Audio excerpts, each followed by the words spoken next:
what can musicians do that you have found as a recovery coach that can work, that can help? Yeah.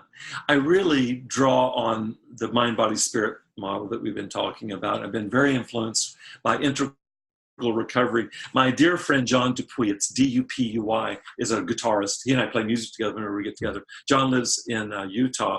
He wrote the book on integral recovery, the first book. There's now 3 books out on it.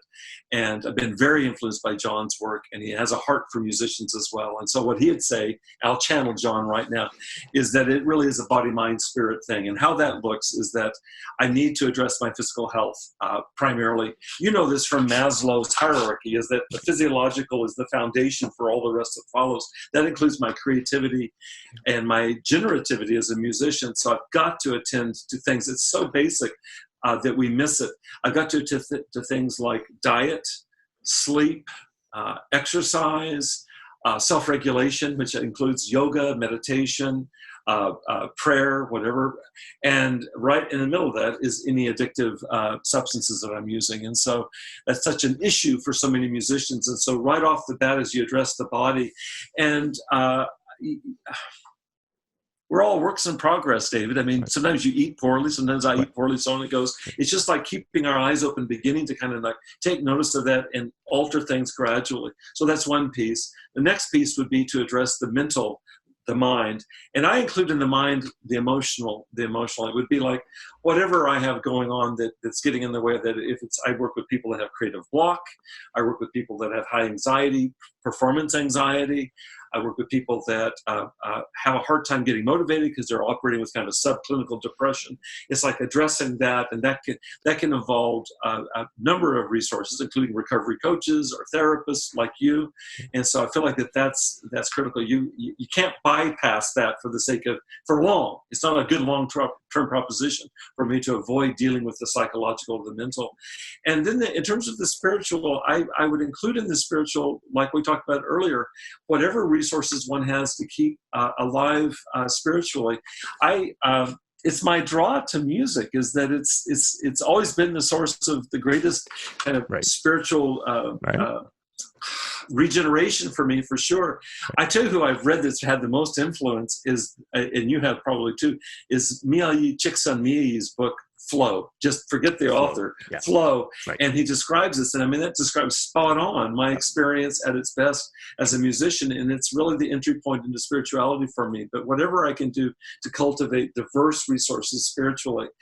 What's included in all of this is to look at relationships, because I feel like that all of us are relational beings. You mentioned attachment theory earlier. That's why it's at the top of the heap right now in psychology, because we're so integrally relational. And so people have relationship issues that need to be addressed.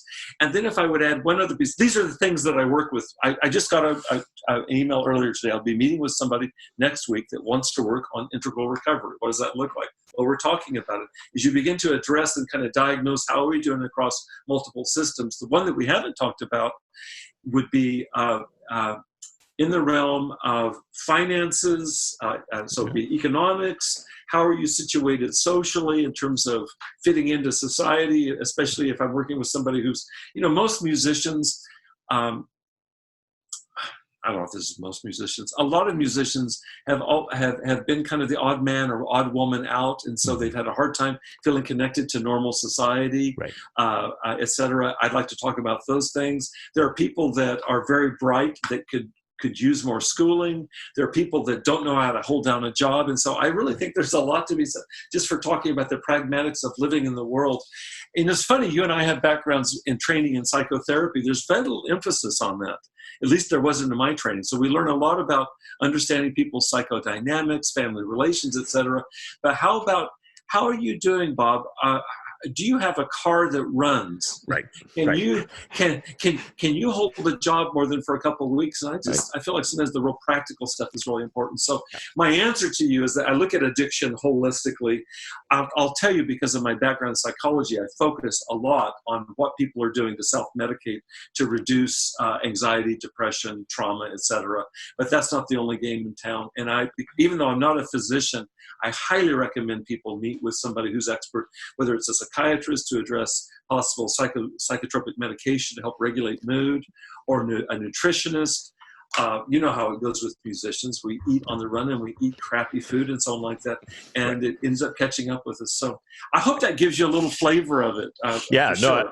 I think it's great. And, I'm not a doctor, nor do I play one on TV or the internet, but, I've certainly worked with a lot of folks stopping addiction who have had great success especially the last couple of years with some of these different medications like naltrexone or Camprol that help curb the cravings, because people need to. Yeah, really in support of that. It's funny how it goes. I was just talking with a friend last night about this. People are still in disbelief. I work at 8 different treatment centers, and only one of them is particularly open to medication-assisted treatment. Wow. I find it really ironic. So what you have is there's see if I can say this diplomatically, the 12-step programs were developed almost 100 years ago.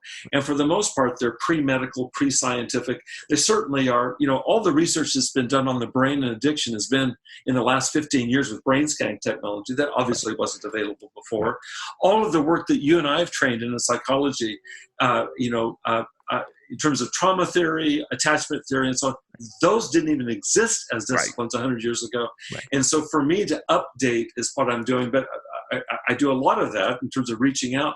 But the reality of the matter is that many treatment centers, in fact, I would say the majority of treatment centers, have kind of a love-hate relationship, if that, with medications. Right. The idea will be if you're on naltrexone, or for that matter, if you're on an SSRI, like an antidepressant, David, you're just substituting one addiction for another. Right. I want to wring somebody's neck when they talk that way. Sure. But there is that kind of ignorance. And so I feel like it's on people like you and me, even this program, to help provide some helpful information just to clarify things. People need to be updated. And I say this sometimes, I don't mean it literally. I think that 99% of people here in the U.S. are ignorant about the science of addiction. Sure. And I'll tell you this, I even include people in our profession. Right. That means I don't think that addicts understand addiction in terms of a scientific way. Addicts have the advantage of understanding from the inside, but they have no flipping clue what's going on from a medical or biological perspective. Their family members sure as heck don't. They're freaked out. And I think a lot of well-meaning recovery workers and even therapists have minimal understanding. And so I'm on a mission, if you couldn't tell. That's great. Well, we need to keep upgrading our learning and our skills, just like the times. I mean, it's the wonderful, amazing stuff that 1935 and AA and the 12-step gave us, and we're all evolving. So, can I add something here? You might be asking this, but let me just add this. It just makes me think. You and I are both drummers. I'm looking at your drum set. Yeah. I've got a piano over here. My drums are down below. I go to a studio and drum regularly. Yeah. I'm in 2 different jazz groups right now. Wow. An acoustic jazz group and an electric jazz group. Cool. Cover the spectrum. But I want to say this, and I think you'll understand this, is that when an active addict stops using cocaine or heroin or meth, something that multiplies the level of dopamine in the brain so many times more than any natural reinforcer. There's nothing in the natural sphere that can compete with meth. It's 12 times your normal dopamine level. Right. Sex is twice your dopamine level. Wow. Think of that. Yeah. I mean, that's how much the disparity is. Is that even saying that, I'll look at clients and I'll say, well, what hope is there for us? Right. And they, at this point, know the body and the brain will eventually reset given time from a 12 to an 11 to a 9 on down like that. And I'll guarantee this, and I'm looking at a drummer, a huge resource for me in my own recovery, and for any musician I work with, is their instrument, is their creativity around that. And so I can guarantee you is that week in, week out, I'm very active musically, and it's central to my recovery. So the good news is that I can get back to that. And actually becomes a central resource. I would say my relationships and my music are the 2 central kind of pillars in my own recovery. And for anybody that's musically inclined, and that would be people listening to your show, David, it's a huge, huge boon to have this background. I'll tell you what makes me want to cry. As I work with plenty of clients, when I ask them, what avocations or hobbies do you have that you can return to and begin to rekindle? So many of the clients I work with started their addictions at age 11 and 12. They didn't develop their drumming. They didn't develop their vocals or guitar. They didn't develop something. And so for many of them, starting from scratch. And so for people like you and I and the musicians I'm working with that have already established that, they've got that in their arsenal, and it's a huge gift.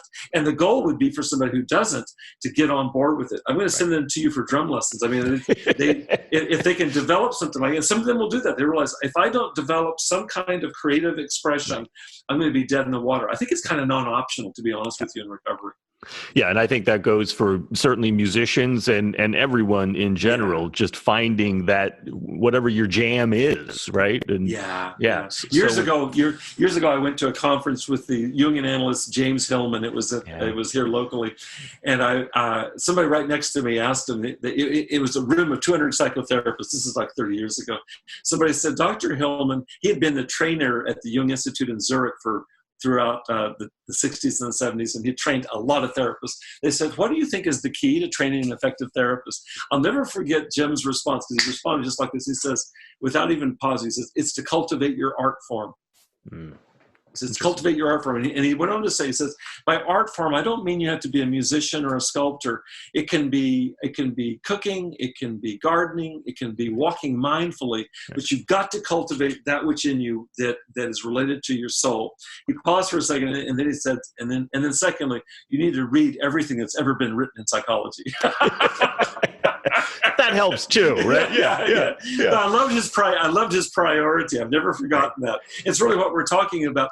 Art and creative expression are not the province of musicians or graphic artists or whatever like that. You know that as well as I can be creative in how I wash the dishes if I show up. Right. That's right. Yeah, that presence. That can be spirituality just in and of itself, right? I love what the jazz saxophonist Charlie Parker said one time. He says, if you don't live it, David and Bob, if you don't live it, your horn won't play it.